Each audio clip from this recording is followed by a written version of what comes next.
سان هراء وشيخنا إن شاء الله برنامجكم حنوكم ننظر محاضرة يا أسئلة كل وقت جاينا صاحية لكن أسئلة بدنا ولا صاقري أسئلة أنت أنك جارنا يا وقت جاينتو نويا كذا يعني إن شاء الله علماء ويدين دونا صدق الشيخ بكل ويك جوابي دونا وحرم إن شاء الله نقول بالله وش عبد الرحمن كامل سؤال محل هذا الشيخ أدي ونيكو جوار جورسده أي كلا تجان أيوة ولي كل منهم أقل قليل أما جيري كنت مادو بكر عدة ترسن هذا أنا أري اللي فهم يا عدة هذا كترسن ما أصي قبض أصي مقاضيسا في حداد كلا دي هجري قبض أصي مقاضيسا سؤال ساسي قرنته بسم الله الحمد لله رب العالمين صلى الله على نبينا محمد وعلى آله وصحبه وسلم السؤال شخصان فهمي وقف دمر ومركا مارت اللي قد انتي قف لفري معها ساس مياه جارس بارك الله فيك وقف لفري معها وقف لقد انتي كلهما لما نقول من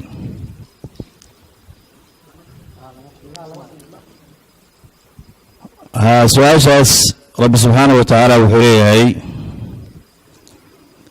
يا أيها الذين آمنوا إذا نكحتم المؤمنات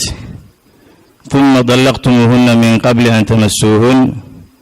فما لكم عليهن من عدة تعتدونها سيدا درتت وحياوها ماركت وحلوم الكيو أما وحيا وحاكمدا qofku inuu markaa iyada maartayda waxay tilmaamaysaa qofkii dumarka ahaa in aynan markaa maartay cidda tirsanaynin haddii ayadu markaa maartay kuwan uusan dhicin famaa lakum calayhinna min ciddatin tactaduunaha famaticuuhunna wasarrixuunna saraaxan jamiila marka sidaa darteed ayadda ayadaa waxay tilmaamaysaa gabadha muslimadda ah ayay wiilku haddayna kulmin markaa iyada maartay wax cidda ah inaynan dhexdooda maraynin allahu billahi tawfiiq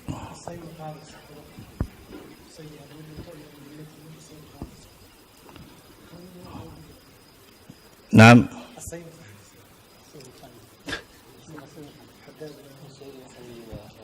واستعداد كيمياء أصيدها وإن مركا مارتي قفك أيضا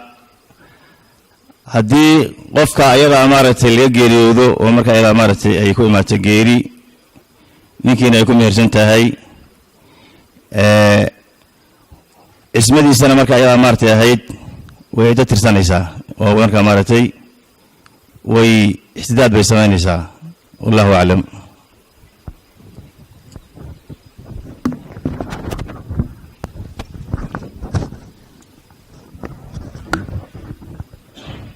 سؤال سيكون مهم سي من سوى الرسينينا سؤال شكله وحصو قري أرضي وحلاي الشيخ وحندكتا جامعات أما قواب وحبرشو ومسلم مهين marka ma baran kara maadooyinka CRE waa maadooyinkan yani maadada masiixiya maadada masiixiga lagu daraaseynay anigoo muslima ma dhigan kara maadaama qasab igu tahay iskuulka Sheekh Dabiix بسم الله الرحمن الرحيم intaan horta su'aashan jawaabteeda gelin su'aashii hore sheekhu istixdaadka oo kale baa laga yaabaa inuusan fahmin su'aashaas waxaan isleeyahay laba qaybood bay ahayd gabar laga dhintay iyo gabar la furay oo ninkii kala tageen oo labada qaybood ba aysan kulan u sameeynin qaybta koobaad oo ay kala tageen waa sidoo sheekhu u sheegay wax ciddada ay tirsanaysaa ma jirto waa dhamaatay talaaqu markuu dhacay hal dalqad ba ha noqotee baa inay noqonaysaa macnaheedu waxay noqonaysaa ninku kuma noqon karo maadaan ciddadii jirin maxaa yeelay ninku iyo gabadhii inay isgadaal isugu noqdaan waxa sababaya waa ciddada weeye waqtiga ay haystaan oo fursadda marka mar haddii dalaaqu dhaco khalaas baa inay noqotay waa kala tageen baynuuna suqra haddaysan saddexdii dalqadood baysan dhicin waxay noqonaysaa baynuuna suqra waxaana u bannaan in mar labaad inay isguursadaan sidii markii horeba dariiqa hore ay mareen hadday noqoto mid laga dhintay laba shayba waa laazimayaan kow ciddadii waa laazimaysaa gabadhii iyo wiilkii waa ismehersadeen meher saxiixa baa jira ninkii baa dhintay intaysan kulmin waxay tirsanaysaa ciddadii ay lahayd gabadha laga dhintay oo ahayd 4 bilood iyo 10 casho labo waxyaabihii asaydii iyadana waa laga rabaa waxyaabihii gabar laga dhintay ee lahaan jirtay oo dhan iyadana waa laga rabaa taas intaas ka gudbayaa su'aashan ardaygan dhaxalna way leedahay gabadha laga dhintay dhaxalkiina way leedahay islaan laga dhintay gabar laga dhintay wixii lahaan jirtay oo dhan bay leedahay wixii lagu dusheeda ahaa oo ciddad iyo asay waa qaadaysaa haddana xuquuqdii gabar laga dhintay ay lahayd oo ahayd inay dhaxal hesho iyadana gabadhaas waa yeelanaysaa intaas haddii aan kaga gudbo masalada su-aasha la weydiiyey waxaan is leeyahay ardaygaasu hadde waxay ka mid tahay maadooyinka aad baranayso laakiinse waxaa lagaa rabaa maadada baro laakiin se u baranaysaa markii lagu yidhaahdo ilaahay waa ciise oo dee maadada kristankaa bay ku qoran tahay jesus is a god ama waxaa lagu yidhi waa haaliu alaaa sida madaahibta kiristaanka ay qaybtooda qabdaan 3 midkood weeye ilaahay maxay saddexdaas ciisa iyo hooyadiis iyo maxay ahaydee 3 midkood weeye ama lagu yidhaahdo ciise waa ibnulilaah intaasba waxaa dhici karta in maadadii lagu dhigo dee haddaad iska qaadato oo maadadaasu maadooyinkaad dhiganaysay ka mid tahaye aad iska qaadato oo ka maadahaan u qaadato oo falsafadda maadooyinka aad qaadanaysay ka mid noqoto laakiinse qalbigaaga aysan gelin dee laa ba'as laakiinse markii lagu yidhaahdo jesus is a god ilaahayba waaba ciiseba haddii lagu yidhahdo haddaad markiiba aaminto ilaah kale ba inuusan jirinay ilaahay uu ciise yahay haddii markaasoo maad gaaloobin anu markaa waxaan qabaa maadada waa qaadanaysaa waa ijbaari wey maadada waxay ka mid tahay jaamacaddii iyo iskuulkii iyo waxa lagu dhiganaya ka mid tahay maxaa yeeley iskuulka waxyaabaha la dhigaya nafsadooda wax badan oo khalad ah ku jira laakiinse waxaa la rabaa inaadan ictiqaadin waxyaabahan khaldan oo caqiidadaada iyo islaamnimadaada aysan burinin laakiinse aad u qaadato ka maadda hadhow imtixaanku markuu yimaado iska qor sidaas iga qor waxaan xasuusanayaa intaan dowladdii dhicin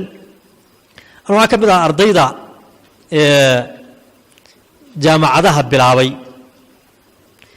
jaamacaddaanu dhiganaynay jaamacaddii la foolaan dhiganayey waxaan dhiganayey takhasusa history and geography major geography iyo minor historya baan baranayay semesterkii labaad markii aanu gaarnay baaba waxaa soo baxdayba aragtidii la oran jiray darwin aragtidii darwin jabtarkii ugu horreeyay aanu qaadanaba wuxuu ahaa aragtidii darwin aragtida darwin maxay tahay aragtida darwin waxay leedahay dadku wuxuu ka soo tadawuray gorilla markii hore dadku waxay ahaan jireen gorilla waa tadawureen tartiib tartiib bay u tadawureen labada lugood markii isku taageen dabadii baa ka go'day akhiiran dad bay noqdeen aragtidaas dee waxaa ka soo horjeedaa jamiic aladyaan ma aha islaamka oo keliya xata aladyaan maxay tahay dhammaanba diimahoo dhan bay ka soo horjeedaa dee waana jabtar meeshii la dhigayo laakiinse jazaahu allahu khayran brofesorkii noo dhigayey markiiba intuusan bilaabin wuxuu yidhi nimayo meeshaan waxaan dhigi doonaa wax la yaab leh mana ahayn runtii waxa way sekondariyadii baan xataa ku soo qaadanay iyo dugsiyadii dhexe iyo waxaan horay aragti aan horay u soo aragnay bay ahayd laakiinse markiiba nin waaciye buu ahaa markiiba digniin buuna siiyey wuxuu yidhi nimayo waxaan dhigi doonaa wax la yaab leh oo culus oo caqiidada islaamka ka soo horjeeda oo haddaad ictiqaadaan aad gaaloobaysaan waana mafruud inaan dhigno oo kama tegi karno imtixaankana waa iman doontaa waxa kale waa dhigaynaa waxaad u qaadataan sidii maxay ahayd aragti insaanka qayb ka mid ay qabto isaga qaado laakiinse caqiidada ka ilaashada haddii caqiidadina gasho anuu shaqo kuma lihi beri baan ka ahay shaqo kuma lihi anuu beri baan ka ahay markaasuu jabtarkii bilaabay waa la mid weeye waa la mid weeye baashaas way caqiida kaa galeen jazaakum allahu khayran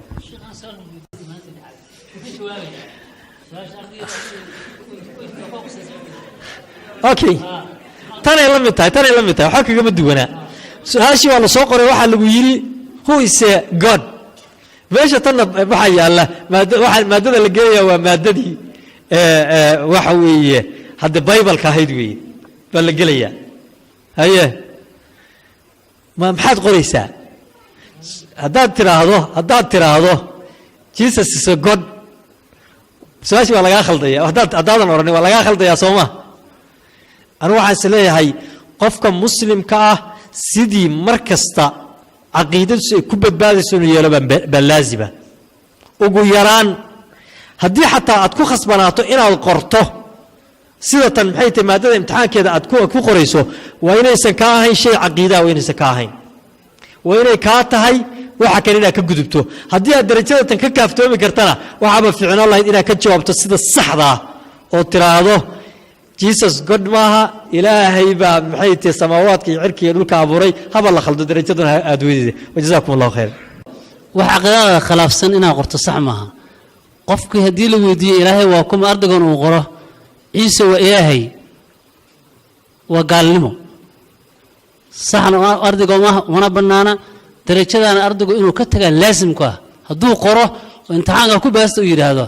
arrinkaas maxaa yeelay qoraalkan kitaabada iyo qoraalku wax zuulaya maaha marka ardaygu inuu qoro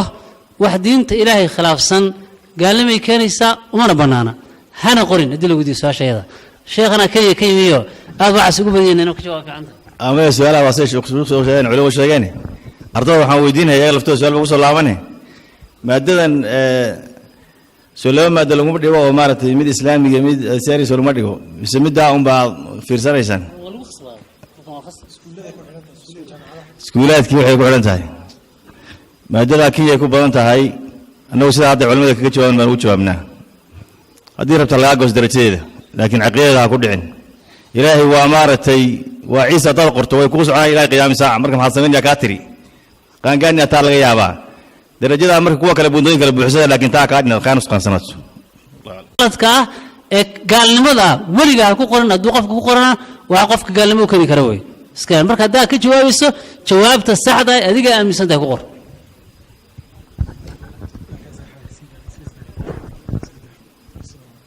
إن شاء الله علماء الله بركة وسيء جوابين أسئلة وسيء كلا مهم سيء ما نقول والله سؤال هذا لو وقف بسوق قرت مركوان خلاصي سؤال شكل إن شاء الله شيخ سهل بيكون سعطاء شيخ هدون نكو حاس كي سفره وصدق حي طلاق أي كذا ماته مركا وإحنا فقاء ما كل هذا كما دي ويك لا تجين صدق حي وأوكل لماتي نفقة ما كل هذا هنيكي الرحمن الرحيم قبل الله فري وصدق حي وما تلوا وكل غاد inay uur leedahay inaysan uur lahayn hadday uur leedahay nafaqadii waa ku leedahay ninka hadday uur leedahay nafaqadii uurka way ku leedahay binas al-aaya fi suurat al-talaq laakiin haddayan uur lahayn saddexdana u dhammaatay jamhuurul muslimiin waxay qabaan nafaqana ma leh guri iyo deegaanna ma leh ciddadeeda waxay ugu tirsanaysaa meeshay doonto جمهور المسلمين وحير أو المسلمين تخلافوا ويجران وركا لكن جمهور المسلمين ساسي قبان مركا قبدي لفري وصدح ذو دماتي هدي أور لهذا نمكن نفقي كل هذا بنص القرآن في قوله تعالى الله يقولك كورمي أسكنوهن من حيث سكنتم من وجدكم لا تضاروهن لتضيقوا عليهن وإن كن أولات الأحمال فأنفقوا عليهن حتى يضعن حملهن لكن هذه صدح لي أولا ماتي ورنا أيان لهين ننكا قبضوا النفقان كماله سكن يدقان مركا كماله وحوي وكر لماتي وبلا توفيق ما شاء الله وحن هذا فرح سنة وحن جاري يعني سؤالها شيخ سيوفى فاهنا علماء إن مالك استجمع مامها ويعني فرصة إنه صامر تمرمر مرك إن شاء الله ونكفى إذا سنة مرك وقت قد يرضى فرنا لو عذر داره أسئلة بدل لك ونسوكو كوبين سؤال شكله وحكو سعطاش عبد الرحمن كامل قفكو وحولا شيخ دول بانقطي وحنا ربينا ان غناعسي كو سميستا دولكا لكن ايما سوره غلين يعني لحسن كدبان هدنا ديب اسي غداي دولكا marka ma ka bixinaya zako dulka saasay ganacsi markii hore aan soo gatay inaan yani investment istismaar ku sameeyay rabay ma ii suura gelin marka dhulkaas zaka ma ka bixinaya الحمد لله رب العالمين صلى الله على نبينا محمد وعلى اله وسلم zakada sideedaba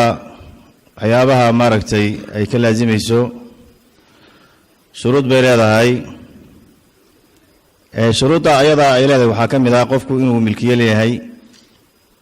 inuu markaa maaragtay nisaab leeyahay inuu xawl ka soo wareey haddii ay tahay markaa waxyaabaha markaa maaragtay aan ahayn curuud tijaara ama wixiga marka sidaa darteed dhulka asaga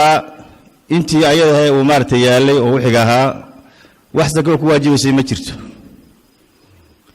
lacagta ayada ay markaa dambe aad siisay istismaarkaas ku bilaabayso dambe iyo beecsharada ayada bay zakadu markaa ayada maaragtay kaga waajibaysaa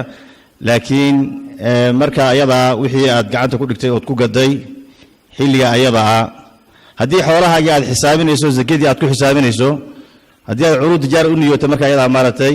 way gelaysaa xoolahay ku gelaysaa laakiin haddii keliyeed baa dhulka keliya uu ahaa dhulkiina marka ayada maaragtay aad iibisay markaana aad rabta inaad beecsharo ku bilowdo xilliga ayada un bay maaragtay ka bilaabanaysaa wallahu aclam su-aasha kale sheekh dabiix way ku socotaa su-aalaha dabcan kolley aan akhrinayno waa su-aalo ahmiyaddeeda aan ognahay marka su-aalahan aan ahmiyaddeeda ogeyn culimmada weydiin weyna insha allah saa-ilka wuxuu leeyahay sheekh haddaan xaaskayga xaajo ka doono oo i diido xoog wax ma oga qaadan karaa bismi illahi raxmaan raxiim horta waxaa ka horeysa diidada xaq ma u leedahay gabadhu inay marka horeba diiddo cushradii xaq ma u leedahay mase u bannaan tahay midaasaa ka horeysa awalan cushradii inay gabadhu diiddo waa ismi iyo dembi wey cushrada waxaa laga wadaa kulankii iyo dhaqankii sida su-aashu ku socotay inay gabadhu ninkii isu diiddo waxa weeye xaq uma laha allaahuma hal baan ka saarayaa wiil iyo gabar ismeersaday oo mid walbaaba gurigoodii joogo hadduu yaradaa wiilku dee meelahaasaan ku ciyaaro dee taas xaq uguma u lahaa hadday diiddana aasimad maa reer deggan oo gurigoodii deggan gabadhu inay diiddo iyadoon markaa wax cudurdaarihi jirin cushradii inay diiddaa xaquma laha waana dembi cadiima wey waana midda nebigu sala allah alay slam uu ka warramayo uu leeyahay waxa weeye haddii gabadhu ninkeedu uu ka waabariisto isagoo u caraysan malaa'igtaa lacnada lacnad baaba ku soo degaysaba iyo cara ilaahay lidaalika waxaa ka horaysa horta su-aasha xaq mawlada gabadhu inay diiddo gabar muslimada oo xuquuqdii zawjiyada ilaalinaysa laa yajuusu laha inay diiddo la dhaqankii iyo cushradii inay diiddo haddii markaa dee cudurdaar uu jiro gabadhii xanuunsan tahay oo dhibayso cushradii dhibayso ninkiina uusan u naxariisanayn haddee taasuna shay bannaan maaha lakiinse waxaan ka warramaynaa reer xaaladiisu caadi tahay oo aysan mushkila jirin waxaa soo haray ma la xoogayaa haddaa ka xoog badan tahay xuquuqdaadii haddii laguu diiday maxaa diidaya inaa xoogto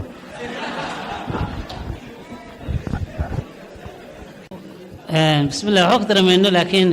waa sax oo dee waa xuquuq uu leeyahay ninku runtii laakiin waxaan ku darayaa anigu war haddii maaragtayay wax khasbaya aynan jirinin inaad waxa weeye dee si kaleeto oo sasabo oo meel kale ka soo wareego inayba dhibka intaa laga yaabaayo xoogaa inuu cagta u dhigo intaasaan ku dari lahaa anigu wey laakiin qofku ninku dabcan waa xaq wuxuu xaq u leeyahay wax mancinayna marka haddaynan jirin haddee waxa weeye waxa weeye qofku markaa waa uu samayn karaa sidaa shuuku sheegay laakiin waxaan leeyahay anigu oran lahaa war cagta u dhigo xoogaa meelo kale iyo si kale u soo wareerinay fiican lahayd mahadsan yihiin waqtigaan haya insha allah su-aalahan waan israacinaynaa intu masalada waxna waa isku waafaqsan yihiin waxna waa isku khilaafeen wax waa isku waafaqsan yihiin oo ninku hadduu garkiisa madow mariyo oo uu wiil iska dhigo arrinkaana u samaynayo inuu cid ku siro inay xaaraan tahay muslimiintu isku waafaqsan yihiin culamada muslimiin isku waafaqsan yihiin macnaha inuu gabar ku siro oo ku khayaanayuu rabaa garkiina waxa weeye isagoo odayba wiil gabana ka soo dhigay arrinka hadduu saa u samaynayo inay xaaraan tahay culimmadu waa isku waafaqsan yihiin khilaafna kama jiro waxay isku khilaafeen marka garkiisa waa caddaa madowbuu marsaday qaradka iyo ujeeddada u marsaday waa liziina inuu isku qurxiyo ma bannaan tahay mise ma bannaana jumhuurku waxay qabaan horta masalada khilaafkeedu bada'at min asaxaaba asxaabu nabi sal ly slam ilaa yowmina haada khilaafkeedu waa taagan yahay qof waa markuu garka madoobaysto una madoobaystay qurux jumhuuru saxaaba iyo muslimiinta badankooda waxay qabaan inaysan bannaanayn innaga si khaasa madhabka shaaficiga ee soomaalida aan ku dhaqanno wuxuu qabaa inayan bannaanayn imaam nawowi raxmatullaahi calayhi fii sharxi saxiixi muslim saasuu ku soo arorinaya nudiin waliba saas oranaya ilaahayna saasaanu kaga diin dhiganaynaa ayuu hadalka saas u xoojinaya oranaya marka madhabka shaaficiga wuxuu ku jira jumhuurka ma bannaana laakiin culimmada qaar ka mid ah oo min asaxaaba ay ka mid yihiin waxay qabaan qofku ninka raggaahi garkiisa hadduu uga jeedo ziina iyo qurux inuu marsan karo wax dhibaataana ay ku jirin saasay qabaan marka adiga insha allahu tacaala maadaama ay tahay masalo uun khilaaf ku jiro waraca kolba uun hadalka sida uu ku jiraa midabadan kaleeto oo qofku inuu baraanka marsado ama guduudka marsado khilaaf kama jiro marka adiga haddii aad kuwa aan khilaafka ku jirin marsatana waa sidii fiicnayd haddii aad qabsato qofku uu qaradkiisu marka uu marsanayo ay tahay inuu isku qurxiyo inuu u marsado hadduu marsado laa ba'sa bihi dhibaato male maadaama min asaxaaba laga soo bilaabo dada ay qabaan wakadalika bacdu alfuqahaa ay qabaan in markaa la marsan karo qaradkiisa iyo ujeedada ay tahay qurux inuu marsado laa ba'sa bihi dhibaato male laakiin jumhuurku waxay qabaan midabada kaleeto oo dhibta ayan ka jirin qofku inuu marsadaa waxa weeye ceeb iyo canaan kulama jirto haddaa kan marsato ragga aan raacdana laa ba'sa bihi dhibaato male in la fahmaa maranaya midabadan kaleeto oo leeyahay garkay soo bixinaysaa oo maaragtay qofku u marsanayo inay garka ka soo saarto dawada iyadaa dee aniga waxay la tahay garka ma hadday wax bedelayso oo qofka khalqigii ama maaragtay dhibi ay ku sugan tahay ama kiimika ay ku jirto caafimaadka qofka wax u keenaysa laa yajuusu ma bannaana maxaa yeele qofka naftu inuu ilaaliyo iyo caafimaadkiisa inuu ilaaliyo shay laazima weeye laakiin qofku dawo uu mariyey dee ninka raggii garku waa wax ilaahay subxaana wa tacaala uu siiyey haddayn qofka caafimaadkiisii iyo jirkiisii dhib ayan u keenayn dawadaasi laa ba'sa bihi maadaama ay dee qofkii garkuna waxa uu meesha ka soo baxayan timuuna wixii ilaahay subxana wa taala ninka ugu talagalay tahay laakiin waxay dhibi ku jirto ama kiimika ku jirto ama dhib keenaysa hadday tahay ma bannaana maxaa yeele nafta in la ilaaliyaa waa shay min darariyati diin weye wallahu aclam iscadayntii miyaa la weydiiyey iscadaynta waxa taa waxaa boqolaal sano culimada ka jawaabayeene qofka dumarka ama raggaahi ku raba ha noqdo hadda weli soo marsada baan maqlaya waxa weeye inuu khalqigiisa bedelo oo uu ismariya ma bannaana haddii diinahan xataa laga yimaado qofka naftiisii iyo caafimaadkiisii bayanba u bannaanayn oo hadda dawooyinkan aan sheegaynay bay ka mid tahay oo dumarku dabcan markay ismariyaan dee quruxdan jirka ahee dubkan alle subxaana wa tacaala uu siiyey meesha waa ka bidaya gabadhu waxa weeye wax badan ma xambaari karto nabar yare hadduu ku dhaco waa hurgumaya maxaa yeele bini aadamka waxa difaaca oo nabarada difaaca waa jirkan iyo dubkan sare weeye marka kow qofka caafimaadkiisii oo naftii in la ilaaliyo ahayd oo daruuriyaat alkhamsa waa ka hor imanaysaa diintii bay ka hor imanaysaa waa litagyiir khalqi illaah qofka caqiidadiisii bay ka hor imanaysaa oo qadarta ilaahay subxaana wa tacaala inuu midabkan siiyey inuusan aaminsanayn bay ka hor imanaysaa qofka marka jirkiisa bedelaya rag iyo dumar kuu tahayba meel u fiyooba ma leh caafimaadkii uma fiyooba oo daruuriyaadka khamsa ka mid ahaa tawxiidkii iyo caqiidadii uma fiyooba macnaha dhan kasta way uga hor imanaysaa oo qofka xataa qadartii ilaahay subxaana wa tacaala qof rumaysan buusanba noqonayn marka qofka in la ismariyo dawada marka waxa weeyaan jirka bedelaysa rag iyo dumar qofku ku yahaba ma bannaana waa xaaraan qofkaasna waa aathim ilaahay subxaana wa tacaala ha u toobad keeno hana ku qanco ilaahay subxaana wa tacaala waxa uu siiyey waxaan ku darayaa waxaa laga yaabaa inay qofka dumarka ismarinaysa ama qofka rag hadduu raba ku yaha ahaadee ismarinaya quruux raadi buu uga jeeda dabcan quruxdu wax la isku waafaqsan yahay ma bahaba soo ma ogi dad baa waxay aaminsan yihiin quruxdu inay tahay jirka madow anna jir cad baa raadinaysa dad baa waxay aaminsan yihiin quruxdu inay tahay qofka madow baa dadka ugu qurux badan dad aaminsan baa jira oo madow raadinaya adiguna caddaan baa raadinaysa marka wax la isku waafaqsan yahay oo qurux la yidhahdo horta maba jirtaba qurux waa qofka muslimka ah diintiisa iyo akhlaaqdiisa gabadha waxa weeye wiilkaba waxa qurux ku ah oo waxa weeye qiimo aad ku yeelanaysa ilaahay agtiisa iyo dadka bulshada dhexdoodaba inuu qofku akhlaaqdiisa iyo aqoontiisa uu hagaajiyo labadaas uu qofku qiimo ku yeelanaya marka haddaad qurux rabto war quruxi waa sida alle kuu dhaliyey iyo inaad isku qurxiso diinta ilaahay saa laasim wallahu aclam شيخنا الشيخ سهل إن شاء الله قبل سوقاني سؤال شكل وحيل هذا شيخ عبد الرحمن كامل بيكوس عطاه شيخ أباهي هدو حول إسلامات أو صاد عي أن كل شيء ونسو برباري كدبنا أن أقاذي دينتو محيكا قبتا حولها ينولا الشيء دي محيكا قبتا حولها اللي يقصو برباري يحولها أباهي وسوقاتي هاين حول حلالة إنهين والسؤال بسم الله قفك سان وسنة هي شرعيا ما بنانا حول حارانا إنما حلقوا برباريو أما الاستعماله بل شرعا من العبد كي استكتي بل وحيسوق ليس موانع الدعاء وقفك هذا الدعاء زين لأجيبينين حولها مركا أيقا سؤال waxaad moodaa marka ayada maartay aabihii ma wali sidii buu ku wadaa oo adiga marka maartay ku isticmaalnaya ma isticmaalaysa ma aabaha uba dhintay xoolihii ba adiga ayaa marka maartay ku soo wareegay ilaan barbaarinta hore adigu shaqo kuma lahayn oo maartay wax adiga marka maartay ku yaalay ma ahayn marka waxa fiicanaysa ilka soo qoray su'aasha xoolihii inay hadda baaqi yihiin oo marka ayada maartay ay jiraan oo hadda gacanta lagu hayo oo adigina mulkiyadeeda kugu soo wareegeen hadday mulkiyadu kugu soo wareegeen xoolaha haddaad ogtahay meeshu aabaha ka soo bilaabay oo xaaraan tahay wixigeedii waxay noqonaysaa marka ayadaa mas'uuliyad inaad u qunto oo haddii aad garanayso marka xoolihii xaaraan tahay meeshii inaad ku celiso ama ribaba ay yihiin oo marka ayadaa maartay aad ka dhex saarayso wixigii marka su'aashaas xoolo xaaraan lagu soo barbaariyey maxay ka sameeyaa aabihii weli ma nool yahay adiga waxaa waajib kula jiraa oo marka ayadaa maartay haddii su'aasha aan soo yar ururiyo waajibka qofka waxaa la jira adiga haddii aad ogtahay xoolihii meeshay ka imaadeen iyo wixigooda inay maartay xaaraan yihiin aabaha ama wuu dhintay ba marka ayadaa maartay waa tegey ama marka ayadaa maartay mas-uuliyaddaada way ka mas-uuliyaddu ka baxdo dhinac baa tahay wixii adiga kaala siman mas-uuliyadda ka qamarta waxaa weeyaan wixii hore laguma haysto oo adigu marka ayadaa maartay awoodna maadan lahayn waxaan u lahayn laakiin hadda waqtigan xaaliga ah haddaad ogtahay xoolaha meesha aabaha ka soo kasbay ama dad ka soo qaaday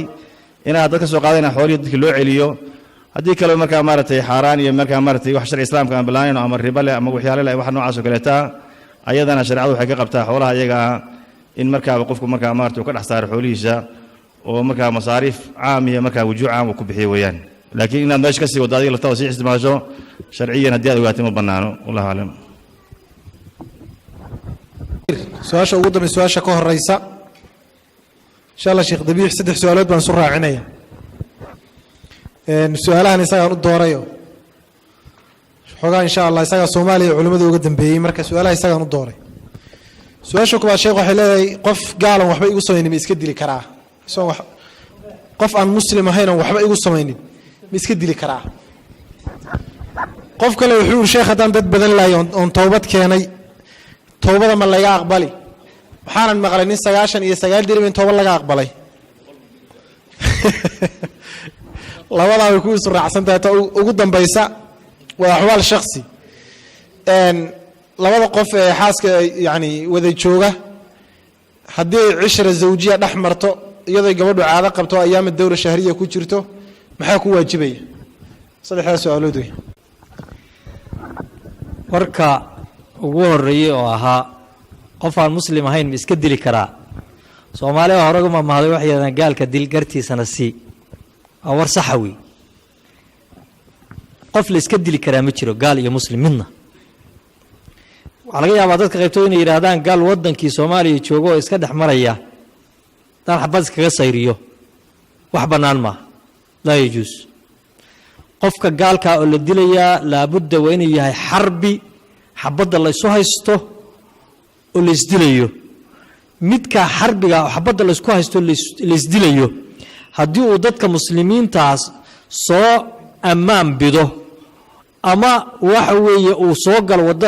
waddanka islaamka uu ku soo galo magangelin iyo ammaangelin iyo dowladdii islaamka inay magangelyo siisay cidina ma dili karto isagoo waddankiisa la islaynayo lidaalika marka waxaan leenahay qof muslim aan ahayn ha la iska dilo shareeca islaam oo tiri ma jirto waa baatil mana bannaana su-aasha labaad 99 baan dilay nin dilay baan maqlay ma la toobad keeni karaa horta marka koobaadba waxaan idin sheegayaa dhiiggu waa halis weey nebigu sala allahu alayh ali wasalam xadiis saxiix wuxuu leeyahay qofka muslimkaahi wuxuu ku sugan yahay waasacnimo diimeed maa lam yusib daman xaraaman intausan ku dhicin dhiig xaaraana dembi kastoo kasta qofku waxa weye qoos ma galo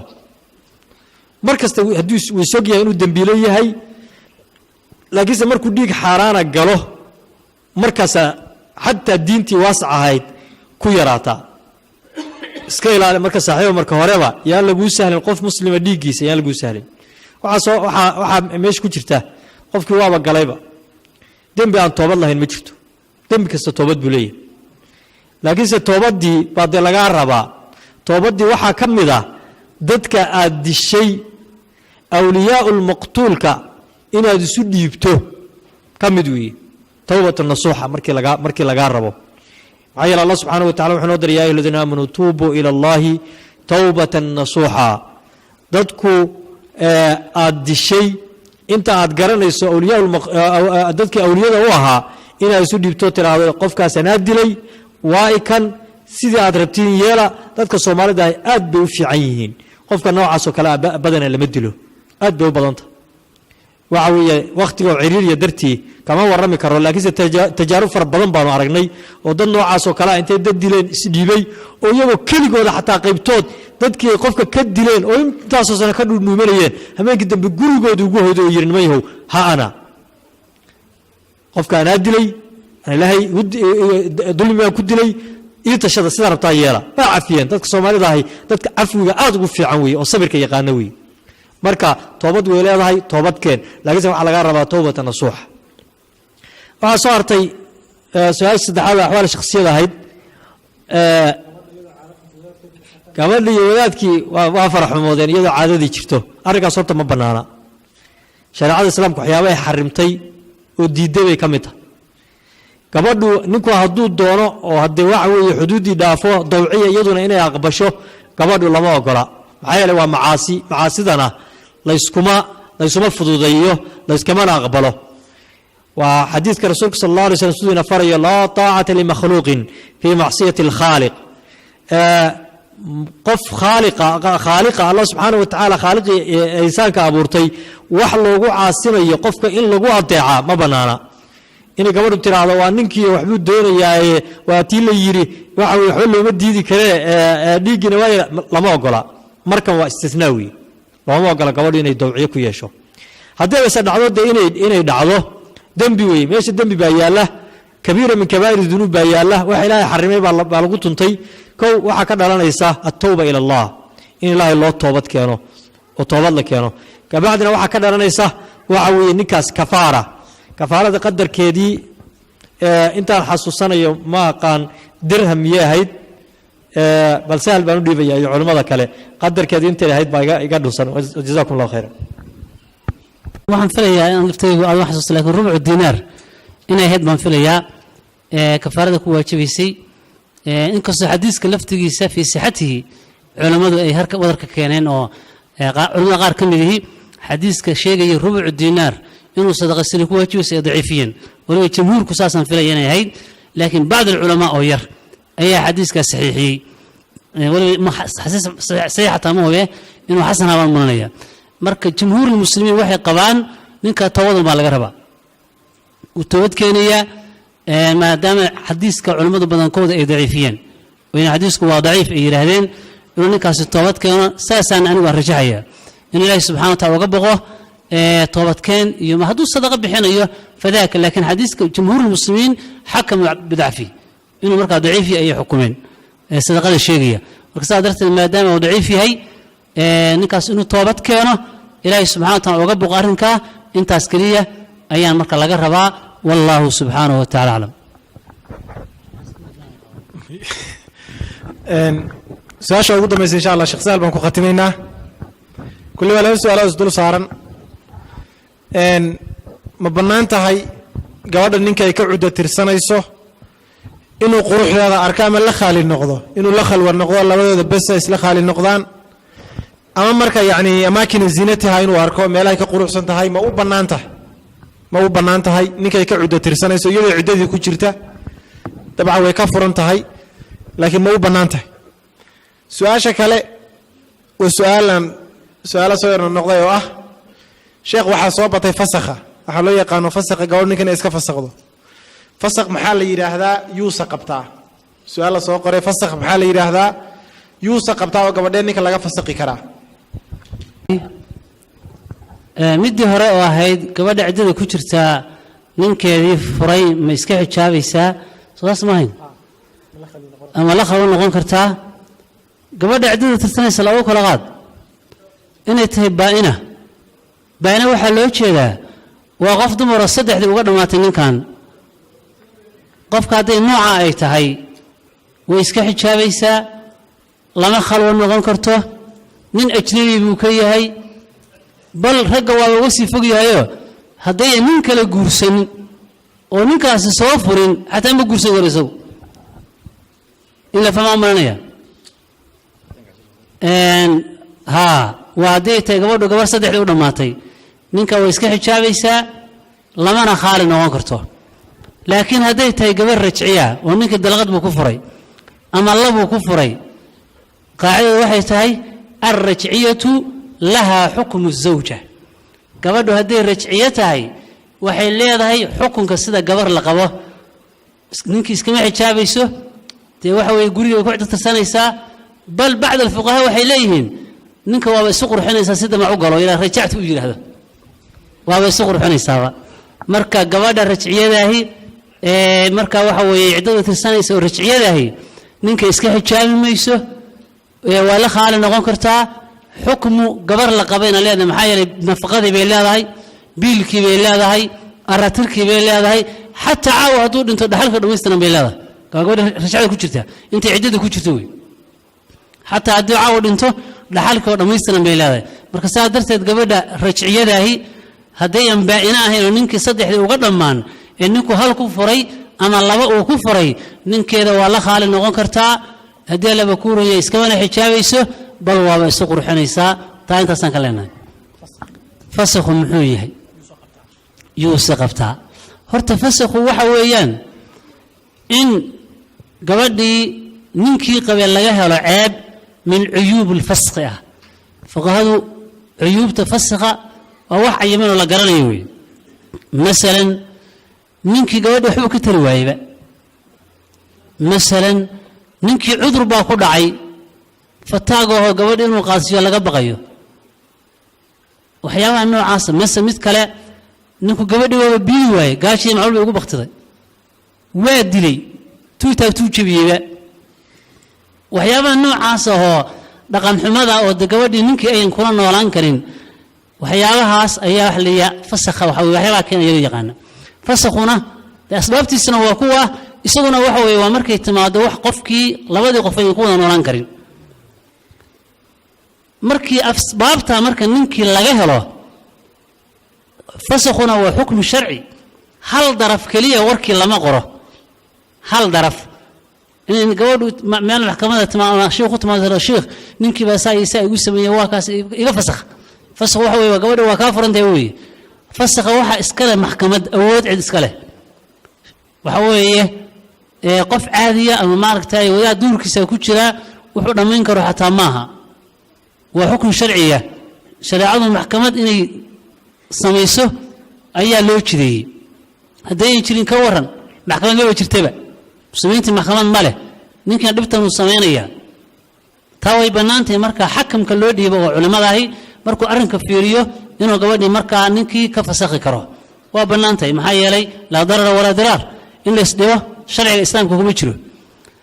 marka fasakhu waa noocaas in ninkii laga helo ceeb gabadhii keenaysa inaysan la noolaan karin kadibna markaa maxkamaddu ay u qorto gabadhaas inay ninkaa ka furan tahay sidaa weeye isla markaa gabadhaas way ciddo tirsanaysaa maalinkaa fasakha looga qoray ayay ciddo tirsanaysaa nuucii dumarka kay tahayba hadday tahay macnaha dee xaamil uurka ka dhigto hadday nuucii aayisada ama gabadhii yaraday tahay macnaa gabadhii dumarkii dhaafay sanil xaydkii 3 bilood bay tirsanaysaa hadday dawaatu qur'i tahay kuwii dhiigga heli jiray 3 dhiig bay tirsanaysaa macnaa axkaamtii macnaa ciddada iyo dumarku noocyada ahaayeen dabcan wax la yaqaano wey marka fasakhu waa nooca markay ninka xaggiisa cillada ka timaado iyo ceebina ayaa gabadha ninka laga fasakhi karaa macnaa waa laga furi karaa wey warku saasuu dhacayaa wallahu aclam su-aashan horta waxaa keenay baan u malaynayaa in badanna badan gabdhaha waddankii intay ninkii kaga soo dhaqaaqaan iyo carruurtii meelahaa soo gelaya oo hadhowna ninka u baahan oo waxa weeye wadaad miskiin oo anigoo kale ahoo meelaha kan iska jooga u tegaysa odhanaysa shiikhow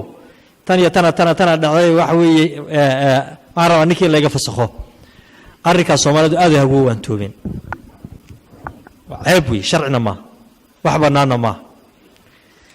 awalan gabdhuhu waxaa la rabaa guryahooda inay ku sugnaadaan meesha ay degan yihiin ku sugnaadaan haddiiba ay noqoto duruuf inay keento inay gabadhu haajirto haddii adaa soo haajiray oo gurigii ka soo haajiray wax dariiqa oo kuu furini ma jirto inaad raadiso waxaadan xaq u lahayn marka waxaan leeyahay wixii sharcigu baneeyeyna waa wax cad weeye wixii aan sharcigu ogolayna wax cad weeye laakiinse la iska daayo nimaan arrintaan xaq u lahayn iyo gabar aan xaq u lahayn in guri islaameed lagu dumiyo la iska daayo ismi hadday gabadhu ku jirta inay ismi kale ku sii darsato oo haddana waxa weeye intay gurigii guri aysan xaq u lahayn inay dumiso intay dumiso haddana guri aysan xaq u lahayn oo xaaraana inay mid kale inay dhisato bedelato dee waa sina wey haddana waxaadan xaq u lahayn aad raadiso waxaad gelaysaa dariiqaadan xaq u lahayn gurigan xaq uma lihid inaad dumisid marmarsiyo ma jiraan faskhiyi kabacdina maxaa ku bedeshay dee guri aadan xaq u lahayn inaad dhisto kaa dambe waa xaaraan wey idan xuquuqiyaadka hala ilaaliyo weliba xuquuqiyaadka zawjigaahi shareecada islaamku aad bay u adkaysay in la dumiyaa waxa uu ku dumaa waxa weeye wax adag wayna noqota wax laga maarmi waayey faskhiga waxaa kaloo iyaduna furan ninka nafsadiisa u furan tahay sheekhu wuxuu sheegay gabadhii waxyaabaha ay faskhiga xaqa u leedahay laakiinse ninka nafsadiisu caqdigii in la faskhiyo xaq u leeyahay oo gabadhii cuyuubta qaybtooda haddii laga helo jiradii oo kale ka mid ah gabadhii waxay qabtaa jiro aan suurto gelinaynin in loola noolaado dalaaqa mid ka duwan buu xaq u leeyahay oo faskhiga ah maxaa yeelay dalaaqu hadduu furo xuquuq bay gabadhii yeelanaysaa laakiinse faskhigu wuxuu keenayaa inuusan gabadhii xuquuq yeelanin gabadhii marka waxa weeye cudur bay qabtaa maalan aidis bayba qabtaa aidis bay qaatay si kastabaa ku soo qaadee dee ninkii lama noolaan karo gabadhii waxa weeye zawjiyadii maba suurtoobaysaba xubintiibaa jiran loomaba tegi karaba waa la mid weeye sida gabadhu ay u leedahay asbaab ay xaq u leedahay inay ku fasakhato buu ninka nafsadiisuna leeyahay oo lagu burin karo caqdigii zawjiyadaha oo gabadhii wiil ka dhaxayay calaa kulli xaal guurka in la ilaaliyo weeye guriga islaameed oo dhismayna in la ilaaliyo weeye wuxuu ku dumaa inuu noqdo shay sharciya weeye wajazaakum allahu khayran wasalaamu allahu calaykum waraxmatuhi wabarakaatu culimada allaha barakeeyo waxaan jeclahay asilidii kolley insha allah in si fiican uga jawaabeen intii aan ka gaadhnay weli insha allah habeen dambe inoo dambaysa haddii caawa u horeysaan saa u daahnay habeen dambe waxaan ka baqay markay asiladii kuwa kale isfuulaan ee 4 saac gaadho insha allah inaan soo koobno isku daynaa mar kastaba waxaa jira dad oo axibada ka mid ah dadka masaajidka jamaacada oo hawlo soo sheegtay dad jamaacada masaajid ka mid ahaan jiray oo safray oo soo hadlay markii masaajidka mu'tabar lagu qabanaya marka waxa la wadaadu ducadayeen halmaamin marka insha Allah saan cilmiga idin ka dajinay ducadina idin ka dajinaa rabnaa qofka dooranaysa marka insha Allah idin ka idin deynayna جزاكم الله خيرا كل خيراتك وان دعاءنا waa wax la isku leeyahay oo weliba khaasatan dadka meesha fog aaday halkan haddaan uga ducayno ducadu ma gaaraysaa ma helayaan wey siduu nabigu cadiyey salawaatullahi wasalaamu caleyh ducada ayadaa waa mustajaababa can dahri lgeyb malag baa loo wakaashay arday baan maalin weydiiyey waxaan ku yidhi haddaan meeshan ka ducayno qof maraykan jira ama maaragtay jira qaaradaha kale ducadaa miyay gaadhi qaar way ka aamuseen qaar waxay dhaheen way gaadhi ha gaadheesay ku gaadhi waa arrin caqiidada ku saabsan tawxiidka weeye maxaa yeelay rabbul africa waa rabbul america shanta qaarada adduunka rabbiga jooga